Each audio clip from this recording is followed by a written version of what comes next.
Dear friends, allergies and asthmas are not a small thing in Europe. Not when you look it from the perspective of a person suffering from it, and not when you look it as figures in the European level, or not if you look at the economic consequences of that. Over 150 million people are linked with asthma or allergies all over Europe. And it is estimated that by year 2025, almost or exactly half of our population would be linked to symptoms of asthma and allergies. This is a major health and economic and human rights and patients' rights concern in all of our member states and all over Europe. And to talk about that the costs are estimated to rise from 3 to 9% of our GDP. This is 330 to 4, 5, 6, up to 940 billion euros. And this is the money we could use much better by acting on precautionary principle and acting on prevention. And a couple of other staggering figures. The majority of our population lives in cities, and over 90% of city dwellers are exposed to danger levels of air pollution.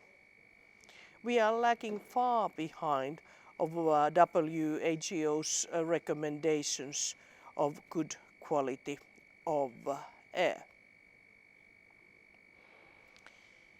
And the poor air quality is a major health risk for lung and other cancers, cardiovascular disease, and it was estimated that 2010 more than 400,000 premature deaths were caused by the poor air quality. This is why we need to act now. We need to get our actions together, and we need to rally a strong political support to take concrete actions to prevent this happening. Well, what are the concrete actions? Well, we have issues on our table. Air quality directive, where we need to set our limits, our actions, and our demands on industry emissions, non-road mobile machinery, and on the longer term on mobile emissions as well, on right levels. We need to take this into account on our city planning and on our energy policies. We need to put allergy as a health policy priority. And we need to link the other health-related issues and environment together. As mentioned, allergies, asthma, bad air quality is not only an issue of asthma or allergy. It's an issue of cancers, it's an issue of a cardiovascular disease, it's an issue of a set of well-being threatening conditions and diseases. And then again, we have groups working, for example, with questions of endocrine disruptors. And there's emerging studies saying that this in effect can be one part that is causing us to have greater numbers of mismatch in our systems and allergies and asthmas. The root causes in many of these symptoms and diseases are on our environment and environmental policy. The loss of biodiversity is causing us of having less impact from the nature that we would need to train our systems. Bad air quality and exposure to bad things and too little exposure to good things and irritation is training our self-defense mechanisms wrongly. We need to have a strong action plan on environment and health, and patient groups and health groups working on this agenda. Otherwise, we can't push forward air quality directives. We can't set a good green infrastructure targets on the EU. We can't defend the needed biodiversity, and we can't have a understanding how big issue this is. But beyond this, we need a total change in our health policies also.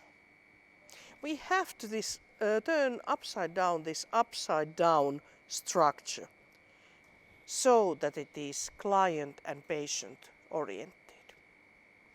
And I'm really working here as well strongly with different patient organizations to have a stronger support for patients' rights directive.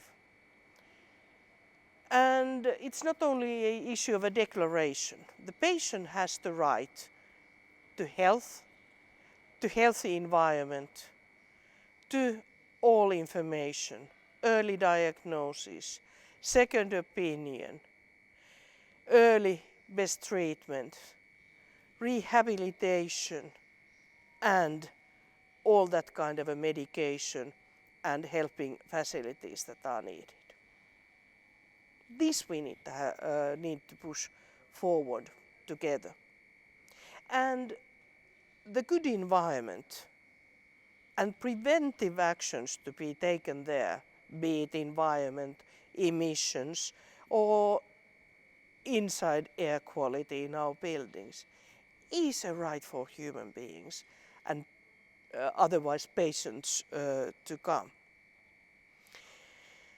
To push forward these very important topics and to understand the systematic change and the interlinkage of these different issues, there's an established group on allergies and asthmas in the European Parliament.